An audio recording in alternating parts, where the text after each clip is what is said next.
Academic excellence is not possible without a commitment to diversity, equity, and inclusion within our community. At the School of Communication, our scholarship, teaching, student opportunities, and curriculum strive for inclusive excellence and the incorporation of diverse voices. Our faculty produce cutting-edge work addressing some of the most challenging societal problems at the intersection of media, identity, representation, and power.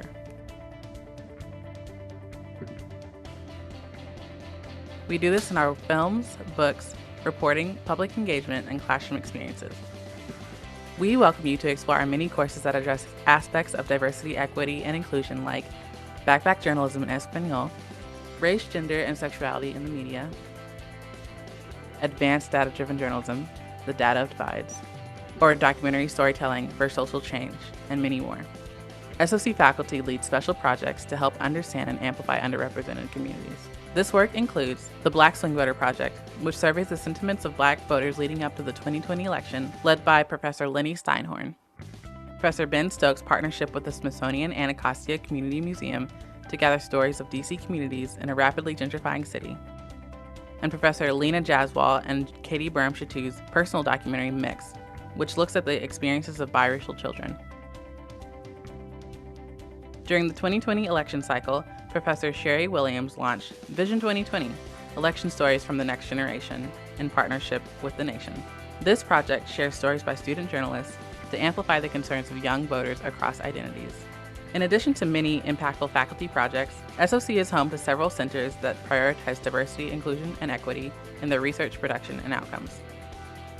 The Center for Environmental Filmmaking, led by Professor Maggie Stogner, is committed to producing high-impact environmental films that inspire students to create informative, ethical, and entertaining work that make a positive difference in the ways we live in and interact with our surrounding world.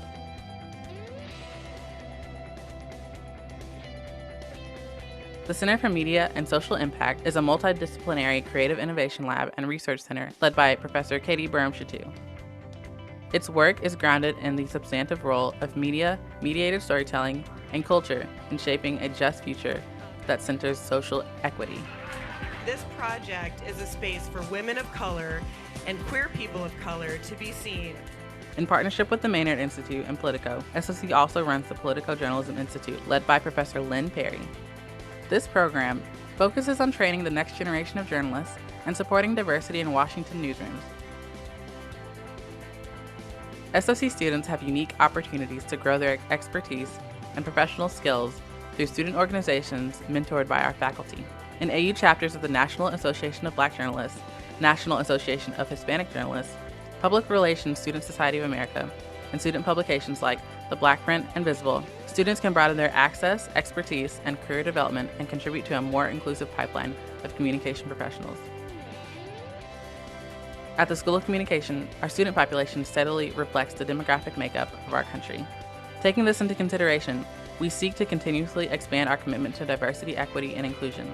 This work is supported by our DEI committee, made up of faculty, staff, and student representatives who assist with efforts to diversify the curriculum, host and support events, support students, and train faculty and staff in inclusion.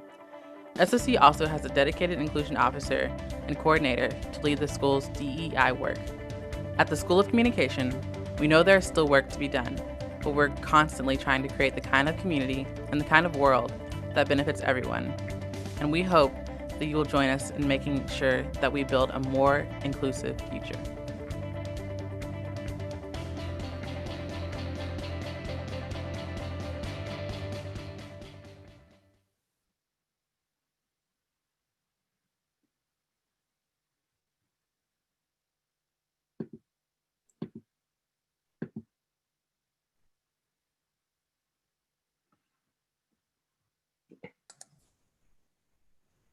Hello, everyone.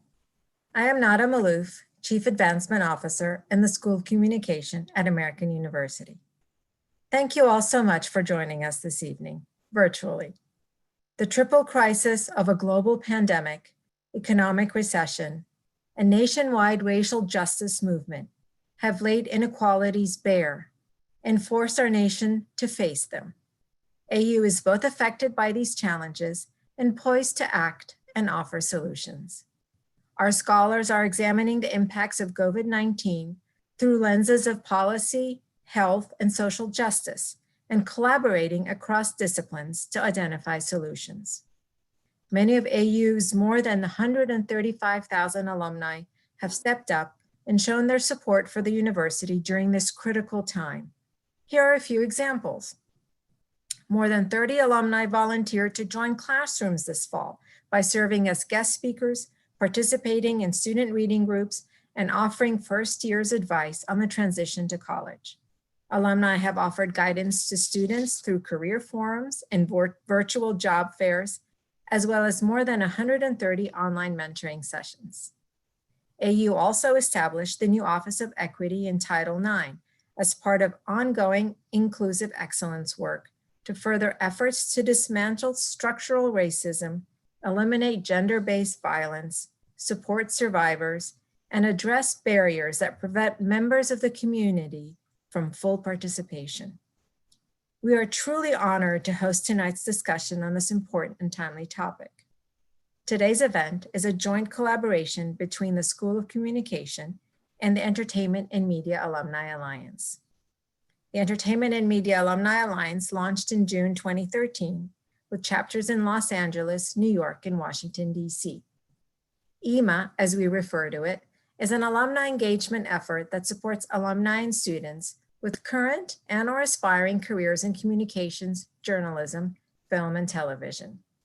Our goal is to foster the careers of alumni in the entertainment and media industries, encourage alumni and friends to maintain an active interest in the university and EMA, and to connect alumni and students.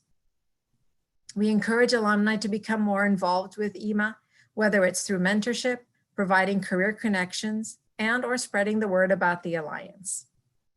And now it is my distinct pleasure to introduce today's moderator, Russell Williams. Russell Williams is a full-time professor of film and media arts. He joined the School of Communication after an illustrious career in Hollywood, where he won 2 Academy Awards for his sound work on Glory and Dances with Wolves. He's an experienced producer, and his work has brought him honors and recognition from the mayors of both Washington, D.C. and Los Angeles, from the American Film Institute, and from Cal State Northridge, Howard University, and American University. He has taught at UCLA, USC, and Cal State Northridge. Please help me in welcoming Russell Williams. Russell, over to you. Thank you, Nada. And I'd like to thank all of you all who are joining us virtually. We'd certainly like to be in our theater on the 2nd floor there at McKinley, but the conditions here in the States and around the world won't allow that. So let me get right to our panel. We're going to have a real vigorous conversation, and that's what it is, a conversation. And you all will be able to submit questions, and myself or anyone on the panel can field these questions. But first, let me introduce you to AU alum Eddie Leavy. Came out of our beloved SOC with a BA. He's acting presently on an NBC show, AP Bio, where he plays the role of Anthony, and already has developed the most notorious side eye in the industry. Eddie, say hello to everybody. Hello, everyone. Glad to be here today. We have also with us a young lady who is an AU parent, and that is Miss Allison Simmons. And she's a VP of development at Relevé Entertainment, which is based in my old home, Los Angeles. And she's an experienced producer herself. She started out in the news business, but she's doing a lot of very cutting edge unscripted programs. And Allison will wave to you and we'll dig into some of her career experience quite soon. She's a very engaging person, as is Eddie. And the last person of our panel this evening graduated in 2020 in May. Okay, Mia Van Allen, and she came right off the virtual graduation stage and also just immediately made a name for herself as the founder of the Color of Music Collective. And she's going to tell us more about her work in that regard, and welcome all of you all. And without further ado, I'm going to get right to our first question because I'm really interested in hearing how each of you all have structured your career path so far. So if there's any one thing that you know now that you wish you had known, say, when you started out, when you were completely green, what would that be? And that'll be whoever gets their hand on the button first. Well, I'll go first, just Okay. because I'm the second oldest, so it's a pleasure to be here and to be talking with you all today. I would say the most important thing that I wish I'd learned was to not be afraid to take chances. And I know that may sound a little cliche, but when I say it with regards to this business, it's sort of like I was always one of those people who wanted to know everything and be very competent in what I did, obviously. But I think in the television business, sometimes opportunities present themselves to you and you may not be sure if you really are qualified. And my answer is you are. And if you're not, you'll figure it out. And I think that's kind of the hustle and sort of nimbleness that I think are really important in this business. And for me, for example, many years ago, I was offered, my boss became the president of Disney Television. I was still in sort of the reality journalism space, and I wasn't sure about going into entertainment per se, but he offered me a job in development. It was comedy development. And I wasn't interested, honestly. And looking back in retrospect, I probably should have taken that job because you never know where these things lead you.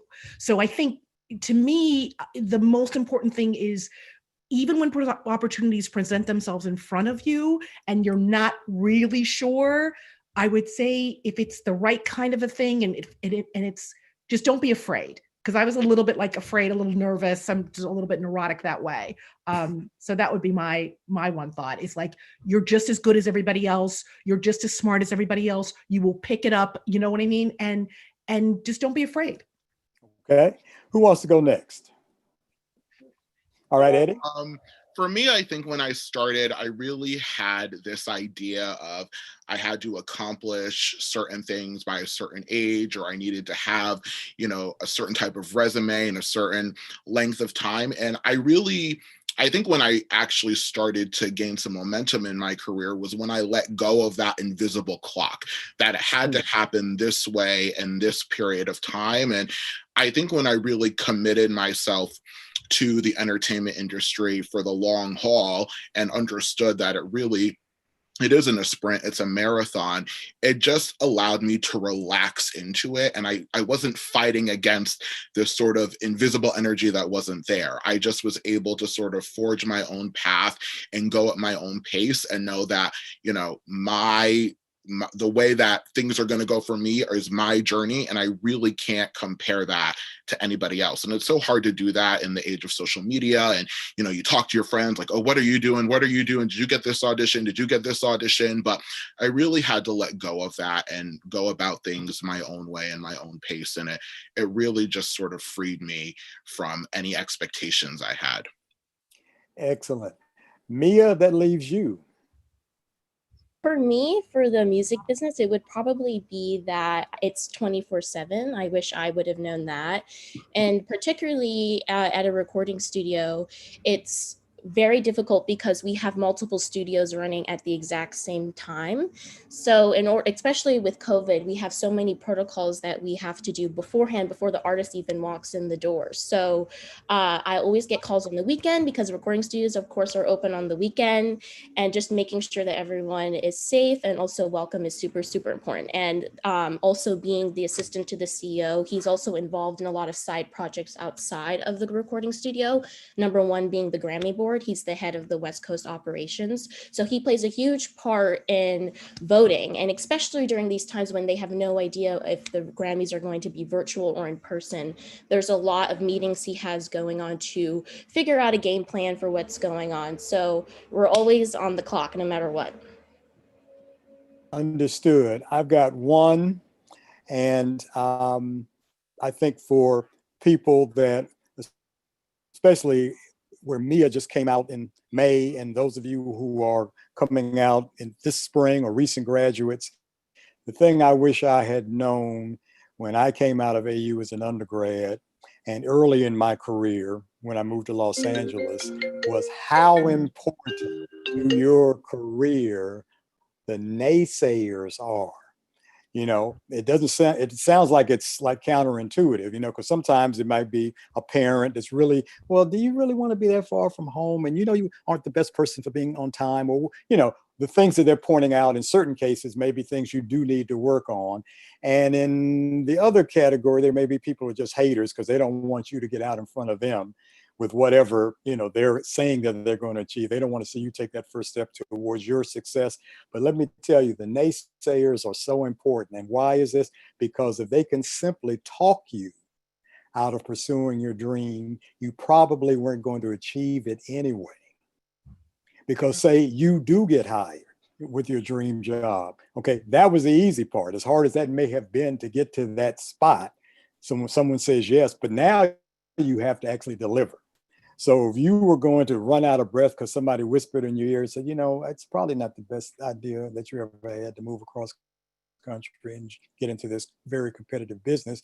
If I'd say, yeah, you're right, you know what, I'll just stay here and then that would have been it. Would have been hosting this. Okay, so listen to the naysayers, understand why they are important in your life, and then when you can work past that, because you have a goal that really your heart is in it, your mind is in it. I mean, you wake up in the morning, you go to sleep, if you do sleep, thinking about this. So just push right on through that and make sure you're paying attention to all the other details. So who wants to go to that moment? And we've all had one or two, three. I know for me, I've had 4 or 5. But what was the biggest transformational moment?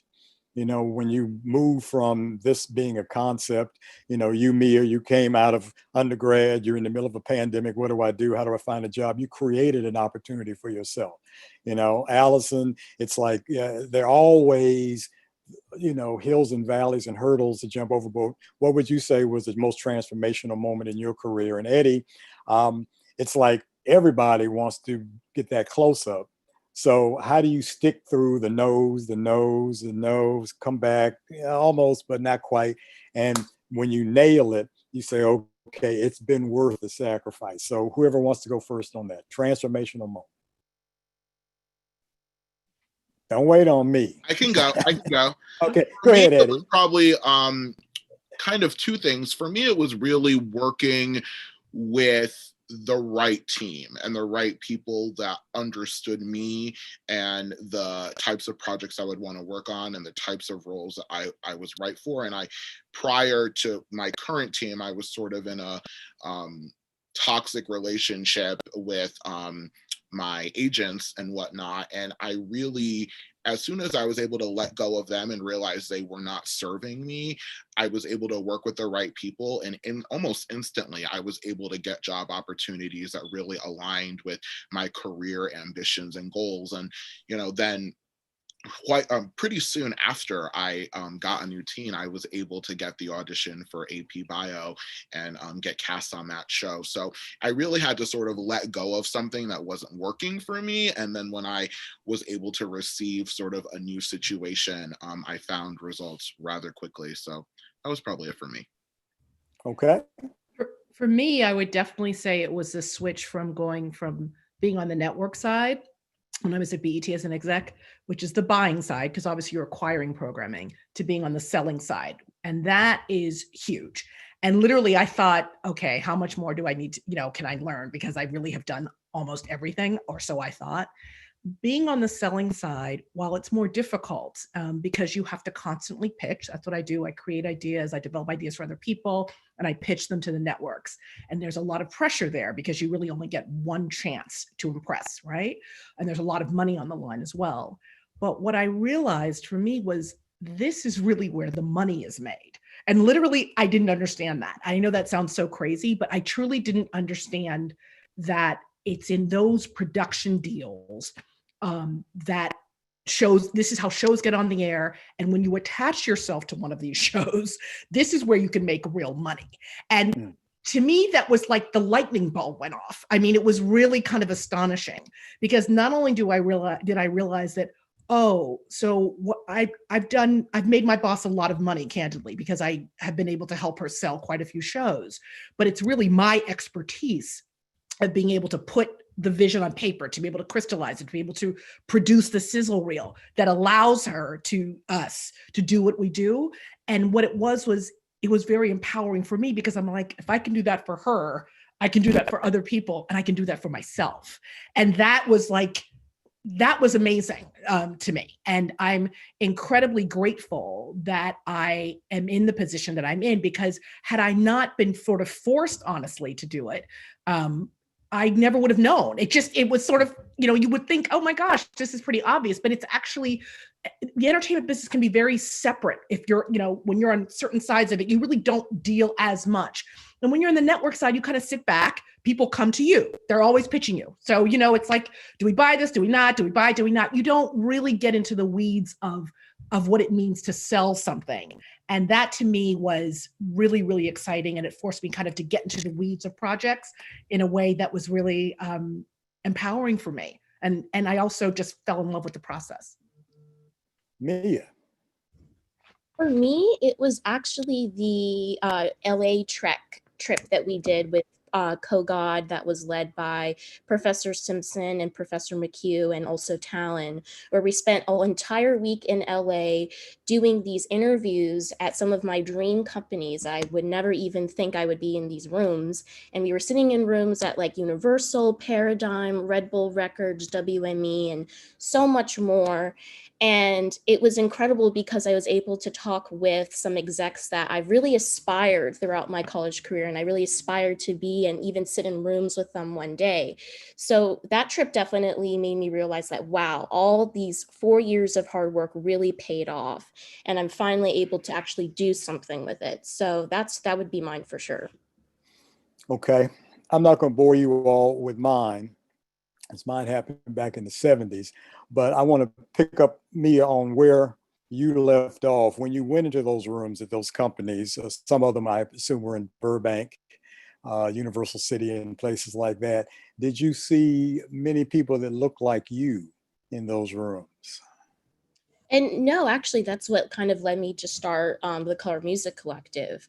When I was in these rooms, what really bothered me was it was a room of about 200, 100 people, really like-minded students, hardworking, go-getters, ambitious.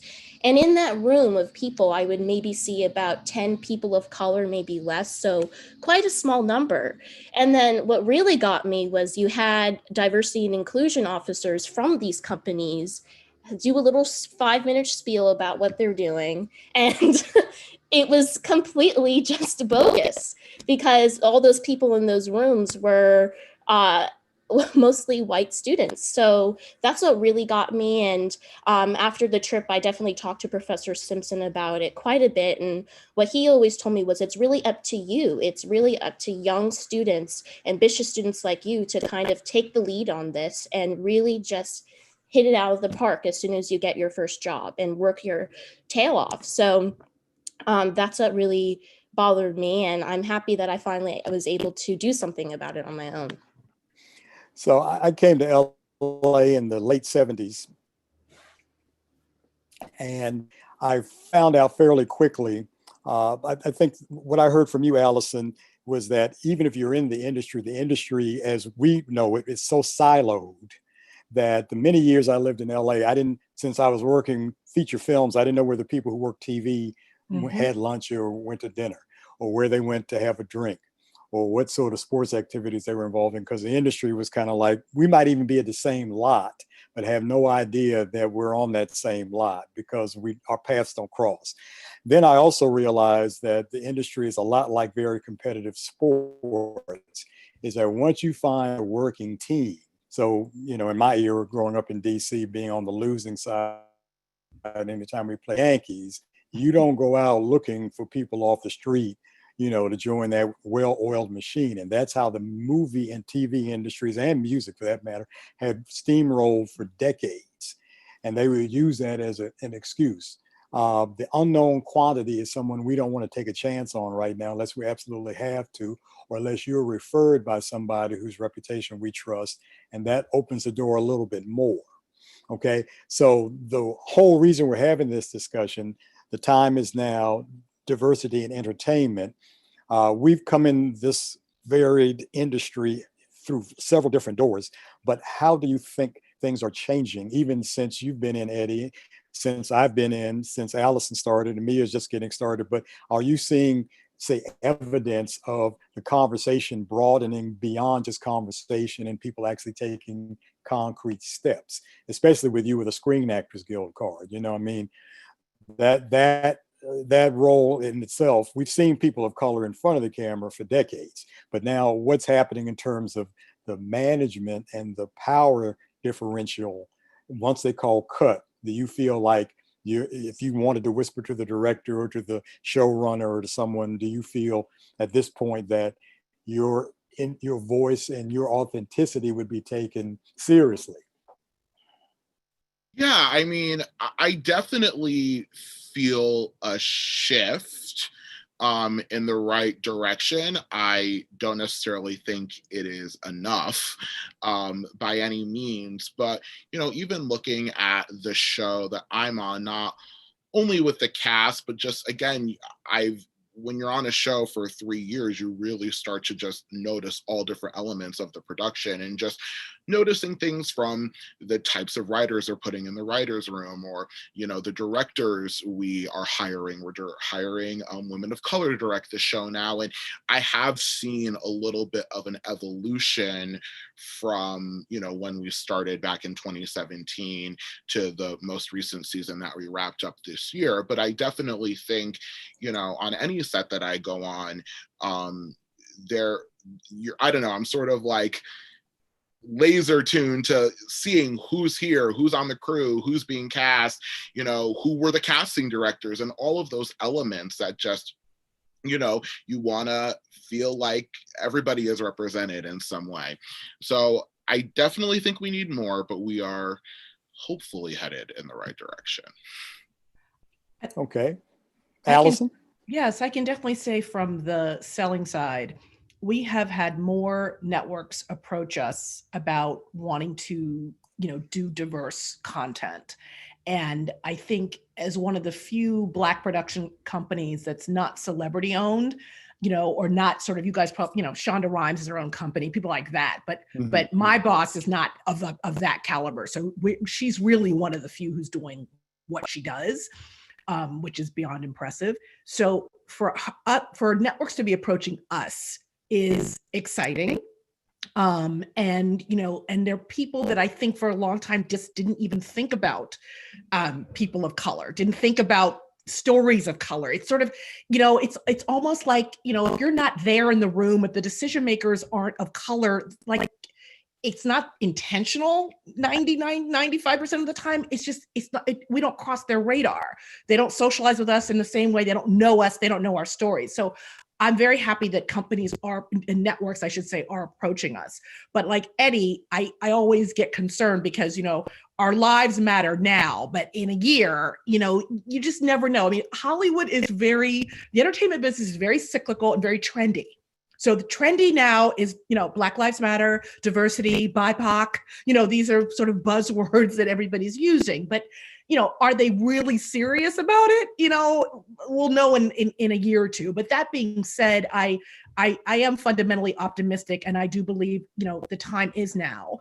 And I have gotten, we've sort of gotten more shows and sold more shows in the last 6 months than probably, in the last 2 years. So I think people are buying, and no matter what the reason, it is a win for people of color. All I have to say to those comments, Allison, is thank the Lord above for Black Panther, because once the industry at large saw how well that film performed overseas, because the story is, well, these stories are fine within the US border, but they're not going to travel, or no one wants to see this, and this is unrealistic. I mean, going back to the Cosby Show, well, what are you talking about? A doctor and a lawyer living in the same house with these nice kids that go to private schools? That doesn't happen. We're like, yeah, it's been happening for decades. So again, if you're not in the room, and then of course, diversity doesn't just mean people who look like us on the screen. I mean, the disabled community, the Latin community, Asian community, everybody wants access to these screens so that their story can be told authentically. But if you're not on the story creation end of it, if you're not there on set, when people are saying, well, they wouldn't say that in this particular situation. You've seen a stereotype of this, but they probably really wouldn't say that at this point. So I think Black Panther has opened up a lot of this. And unfortunately, the death of George Floyd has made this discussion more than a discussion in corporate America, in the hallowed halls of academia, just about anywhere, because we understand that the very language and the soil that we walk on and just the lives we inhabit, we're feeling, I think the Chinese call it ling chi, a death by 1,000 cuts, and sometimes we're on the delivering end of those cuts and sometimes we're on the receiving end. So we all need to bring this conversation back to something that's really more sensitive to everybody's orientation and just be good listeners. Mia, did you have anything you wanted to add to this before I go to the next question? Yes, I mean, one part of the music industry that's really taken off since the George Floyd incident was this huge movement that was started by two Black females from Atlantic Records called Blackout Tuesday.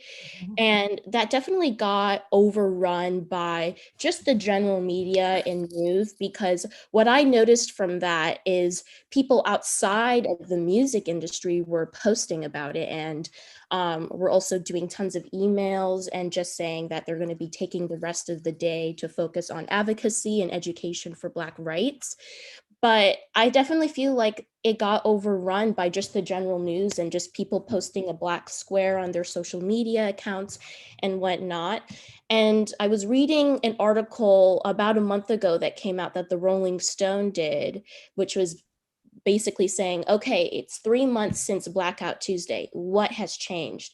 And I thought this article was so well written. I'll see if I can post it in the chat for you guys to take a look over. But basically what they came to the conclusion was that there's still a lot more that needs to be done. Yes, they are promoting a lot of Black music execs, but even before that, it's still pretty stagnant. So I really would recommend reading this article. They really do a deep dive into talking to music execs that have been there for over 20 years and still had the very same position they did when they first arrived at that company, which I think is absolutely ridiculous. So I think, like what Eddie said, it's not enough. It's not enough change. And maybe a few years from now, we'll see more of it, but we're definitely in it for the long haul. And Allison, I just want to also mention to the people joining us virtually, you can submit questions to the panel. They don't have to all come from me. So please, if we hit on something or we have not hit on something that's illustrious panel to weigh in on it, please put your questions in the chat. But Allison, I'm wondering, have you seen much of a change in terms of the impact in the storytelling aspect, not necessarily exclusively in your company, but just as a consumer of media? Have you seen a blossoming, or is it kind of like, is it milquetoast, or are you seeing some real energy in the storytelling as it relates to diverse communities? Yeah, I definitely think there's a real excitement and a passion and enthusiasm amongst creatives and amongst producers. I mean, I do feel, to your point, Russell, when you talk about Black Panther, I would also say, when Ava DuVernay's When They See Us, these are things that just touched the consciousness of the nation and just were extraordinary, extraordinary programs and just extraordinary content. So I think people genuinely are excited. I think they definitely realize the time is now. And I certainly think from my standpoint as a consumer, I feel like so many of our stories, I kind of feel like I have an obligation to tell them, because I don't feel like there are many people in my position who can actually shape content, and I can buy something, I can buy an idea, and I can pitch it to a network and sell it. So that's kind of an unusual situation that I'm in. So I guess I look at it a little bit more personally, that this is my job. So even, for example, one of the spaces that we're trying to play in for us is lifestyle. If you guys, if you look at sort of television, let's just say an HGTV, which I'm not a huge fan of, but whatever. Or Magnolia is a network that I pitched something to them and they greenlit it to pilot. But we're not in the lifestyle space in general. And I don't want to count Oprah because she's Oprah, she does everything. But there's no, B. Smith, God rest her, you guys, too young for you all to remember, but she was amazing and she had these restaurants and it was an amazing chef and hostess. But we're not in the lifestyle space, even though we are super fun. We love to cook. We love, fashion and design, but you don't really see a lot of us in lifestyle. So for me, that's a space that I would love to crack and that our company wants to crack. So I'm looking at the show I sold to Magnolia was with somebody that she'd never been on television before. So I really had to work with her, to kind of, figure out what the show was. And then I had to direct an entire sizzle reel remotely, which was not easy because she's in Seattle. I'm here. I'm on FaceTime, like, do this, telling her husband, and somehow, it was good enough that Magnolia got it to pilot. So I think that that's kind of what I'm trying to do. I sort of feel a personal desire to get people who would never really, like, if it wasn't for me and my company, she would never be on television. Now she's an author. She wrote a great book. She's a really interesting person. She's got a huge following on Instagram, but it takes more than that. It takes knowing the right people, timing is everything. And she just kind of fell into my lap and I'm like, I think I can do something with this person. And that's kind of so I take it kind of as a personal mantra to help us break into spaces where you don't normally see African Americans or people of color. Excellent. Eddie, you probably have a favorite role of the ones that you've played, but how do you see your career arc developing? And does the diversity inclusion equation come into decisions about, well, do I play this part? And once you have a part, do I say these words? Or are there things that you want to take the director to the side or the head writer to the side and say, I'm not sure about this? Have you had any moments like that? You don't have to be specific, but just, how does that play out? Because representing your character and the authenticity of you as a person is something that every actor has a struggle with, regardless of what decade we're talking about. And then we're going to go to audience questions. Yeah, I think when you're on a show, we just finished our 3rd season. What is really cool about that is that the writers and the creative team, they really get to know you. So they really can make your character towards you and your authenticity and just who you are as a person. So that was really cool to see as the writers continued to get to know me. My character of Anthony really just sort of became more like me in real life. And that's always really fun to play with because you see that who you are is enough. You can just sort of be yourself and people want to write for that and put that on television. And I think that's really inspiring. But I think the other thing that being on AP Bio has showed me is that my own career ambitions and dreams have evolved and changed because as an actor, my only real power is between action and cut. I am given the lines I am given. We have a great time shooting the episodes, but then my performance is put in an editor's hand and they decide what the world sees in our episode. And I think developing a relationship with my showrunner in particular has really shown me that I have the ability and the need to tell my own stories in my own way. And it's really made me aspire to want to be more in his position where I can create a world. And again, sort of going off of what Allison said, like creating that world and feeling that responsibility to represent more people like me or represent other marginalized groups to be the center of their own stories. Because I often find that as a Black man, I am often put on a show or on a project to really sort of build up my white counterpart. And I'm kind of tired of that. I want to see stories where people like me or any other type of person can really be the center of the universe and have other people, be in support of them. So I've really sort of evolved what I thought I want. If you told me 3 years ago, you're going to be on a TV show full time, you can quit your restaurant job, I would have been like, oh, that's it. I made it. That's all I want. But I think I've really evolved my thinking to want to create and to want to be able to tell my own stories in an authentic way. Okay. I'm just thinking of some of the story arc, even though these are three separate shows that go from JJ and Good Times. I don't know if you ever went to any class. You go to head of the class, right? And now we're AP bio.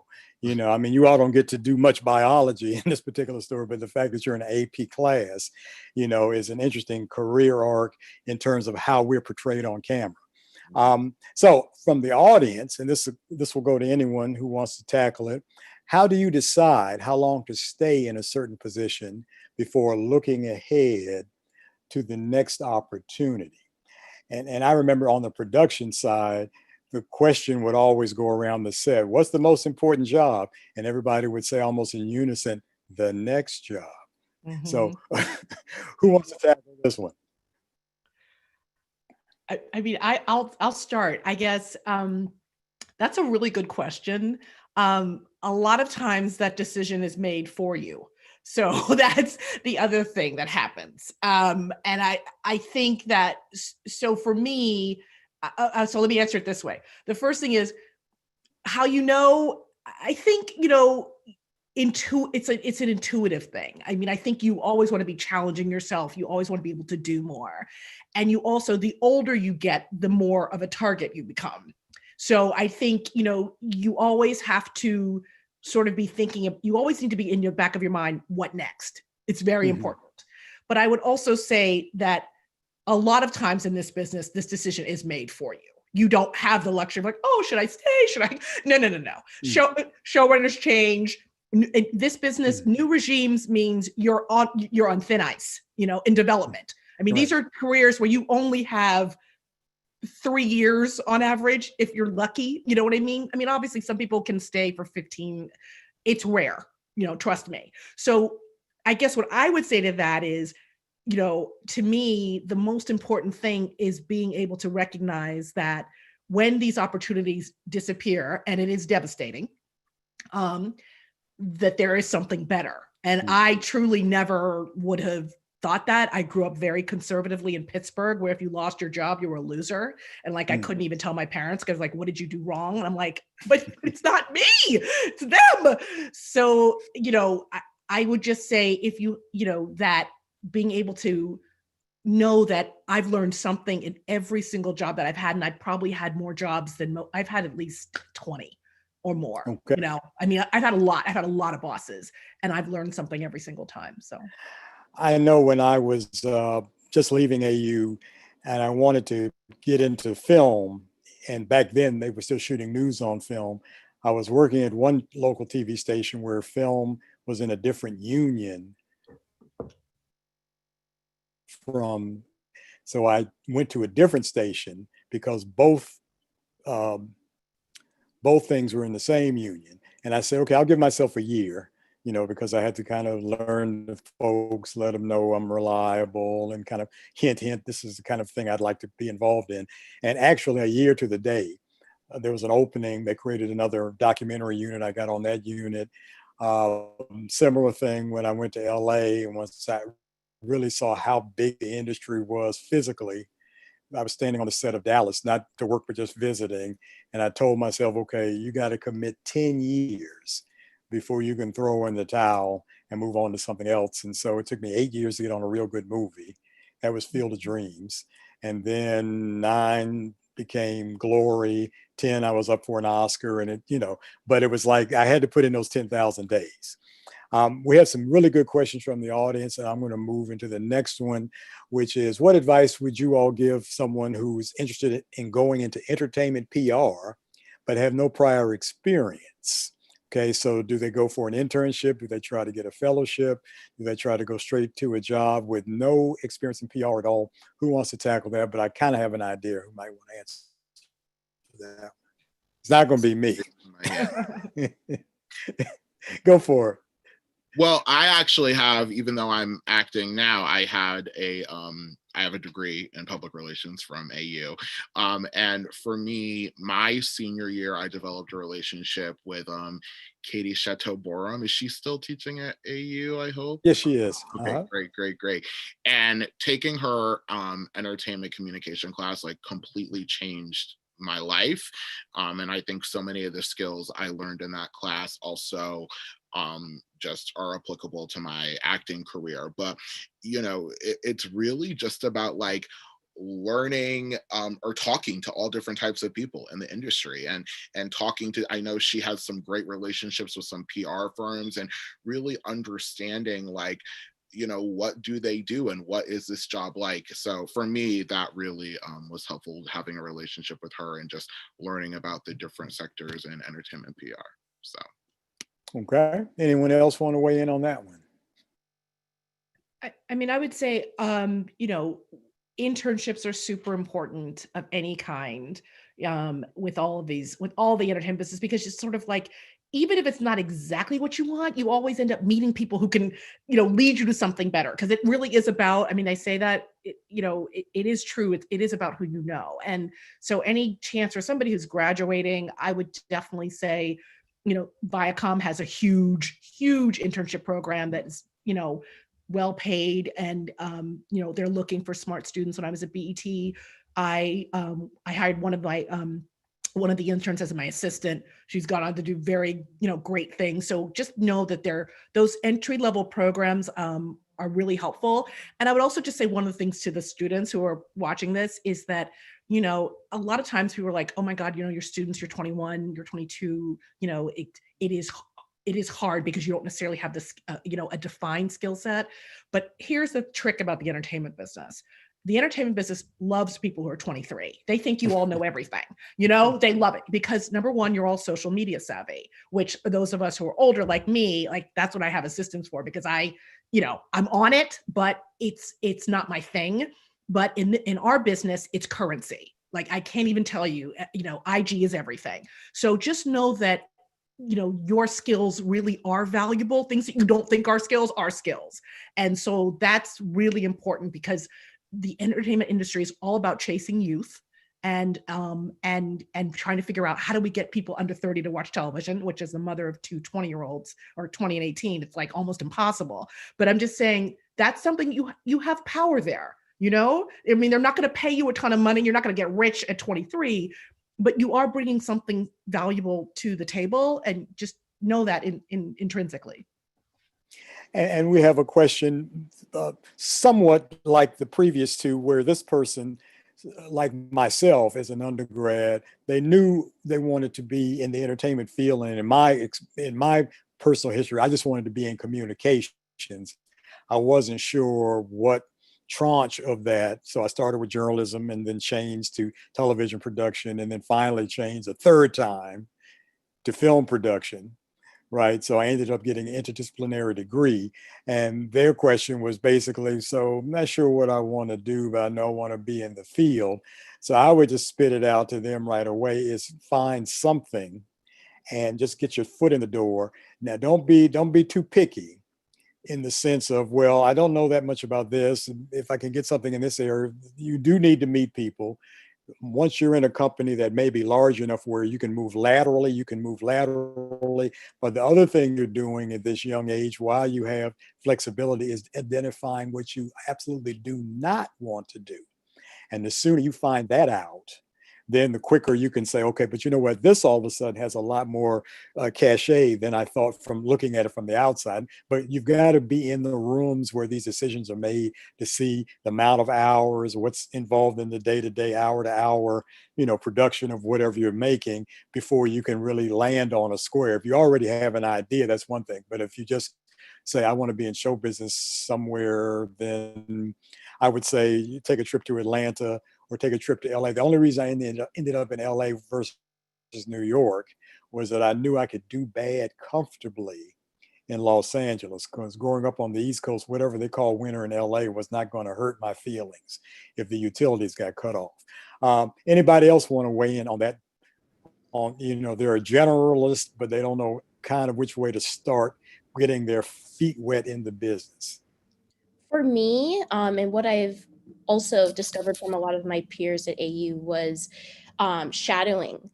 I actually spent an entire week in New York when I got back from study abroad in London, where I planned a week strategically with Professor Simpson's help and also some of my own connections that I made throughout my years interning. And I would just ask, hey, can I get a coffee with you and just watch what you do day to day and get an idea of what you do as your job, as your career? And I spent an entire week doing that. And that was probably one of the highlights of my college experience because it really defined what I wanted to do. And I was also able to meet people because I was going into these rooms and going into their meetings and hearing a discussion behind the scenes of an album rollout, of a movie, whatever was on the table for that day. So that's really what got me started. And that's kind of when I discovered in going to senior year what I wanted to do. And it also actually led me to get a summer internship in New York just from shadowing one of the music executives. That's very important. And if you can somehow find your way to develop a mentorship relationship with someone, I mean, you might be able to even do this over social media, rather than to actually shadow a person in person, especially in this climate we're in now.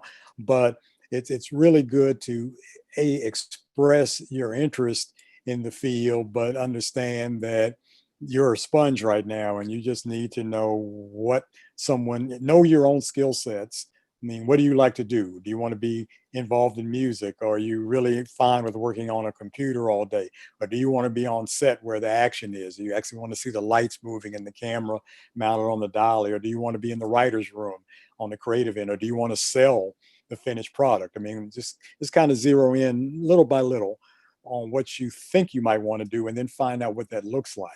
I'm trying to see if there are any new questions.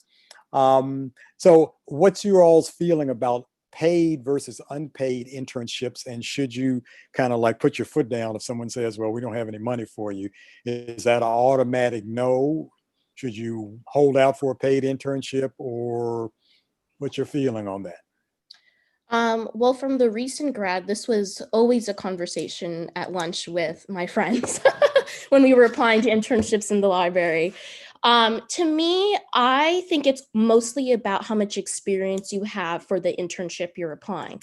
Like, let's say if you have 0 experience, then yeah, I would consider doing an unpaid internship, maybe part-time and doing a part-time paid job. That's what I did my freshman year. But if you have about 5 experiences, work experiences on your resume, then I would definitely try and bargain with them. I've done that before, or have come up with a more strategic plan to see if maybe if I'm doing a specific project more long-term to get paid. But that's definitely, it's still an issue today, especially because everything is so virtual. But for the POCs out there, for the music community, there's a lot being done right now to resolve that issue because mostly because of the young Black students. And I know Universal just launched a program yesterday for HBCUs that is a paid internship opportunity just for Black students and POCs. So I highly recommend looking into that. And I know they actually are accepting, they wrote a press release this morning that they're accepting all POC students now, which I think is really, really great. So there's opportunities like that are being existed. I know 10K Projects has one. I know Warner has a mentorship program that they just completed about a week ago. So definitely seek out those opportunities. I wish I could do something like that a year ago, but they're just for students. So take advantage of it. Excellent. This might be the last question that we have time for to the panel. And do you all feel any overlap, or is there a sense of an overlap in what you're doing between the creative side of the business and the business side? Okay. And my side response is it's all both. It's always both. There are always economic decisions made when you're making creative decisions, but I'll yield to the more active participants in the industry now. So Eddie or Allison? Sure. I mean, I would definitely say that there's always it's definitely both, and it's so important to be able to. It's so important to be savvy in both, honestly, because for the longest time, I was always like, my work speaks for itself. That's who I am, and my work was always stellar. You know what I mean? That was never the and and not understanding that when you're talking in my business, like why shows get picked up, why they don't, there's so many like X factors that go into that. So you really do need to understand that it is a business. And when I say that, and the creative part dovetails into that. So just a quick example for me, we did a show that was recently with Quibi. Sadly, of course, Quibi went away, but this show will definitely show up someplace because it's a really cool concept. We attached Queen Latifah as the EP on the show. Now, again, when you EPs, that means less money for our company because everybody takes a cut, right? But having her name, and mind you, she was not at a single pitch. I've met her, but she was not involved in this show. And I say not at all. But the minute we went into Apple and Amazon and we're like, oh, so Queen Latifah's attached as EP. Oh, then it's like the response was just completely different. So you always have to be thinking strategically about business. So that is a business decision. You take less money on the back end, but if attaching the right person as in this case a celebrity EP will help get your show sold, it's worth it. Okay, Eddie, any thoughts? Yeah, I mean, someone told me early on it's called show business. And I feel like as an actor, it can be really easy to get caught up in the craft or your artistry and your creativity. But again, for me, having, the right team and surrounding myself with the right people to help guide me as I progress in my career has been so important. I'm someone that I don't like to get distracted by those sorts of things, but as I've progressed, it's so important to have people point out, no, this is what you're worth when we're negotiating your deal, or actually we're not going to do a role because you've moved beyond that. So having people in your corner to help guide you in that way has really made a difference for me. Guys, I could easily go on for another hour with this discussion because we're just, at the tip of the iceberg. And I know I could do that because I teach an 8-hour class on Saturday. So that takes a pair of lungs. But we're going to have to wrap this great panel up. It's been a pleasure talking with you, Eddie, Allison, and Mia. And those of you who are watching on the virtual platform, I hope that we were able to get to your questions and give you some substantive answers. But now I'm going to have to throw it to Jonathan, who will take us home and let you know what AU is going to be doing next. So thank you everyone for watching, and hope to see you again soon. Stay creative. Thanks, Russell. Thanks, Russell. Hi, everyone. My name is Jonathan Sorge. I'm the Director of Alumni Outreach in the Office of Alumni Relations. First, thank you, Russell, Eddie, Allison, Mia. What a fantastic discussion tonight. Thank you, thank you, thank you. To all of you joining us tonight, thank you for being here. We really appreciate you joining us tonight. This presentation was recorded and will be available on the SOC YouTube page. I will also provide it in the follow-up email that we send out later this week. Thank you for your support tonight. We can't say enough how much your commitment to American University means to us. Please continue to stay involved. I posted the EMA Facebook page and LinkedIn pages in our chat, so please feel free to join those groups. It's a great way to stay connected with fellow alumni and students who are interested in the industry. And don't forget to follow AU on our main social media channels. So thank you for being here tonight. Thank you to the panelists, and we wish you a great evening. Thank you. Thanks, everybody. Thank you.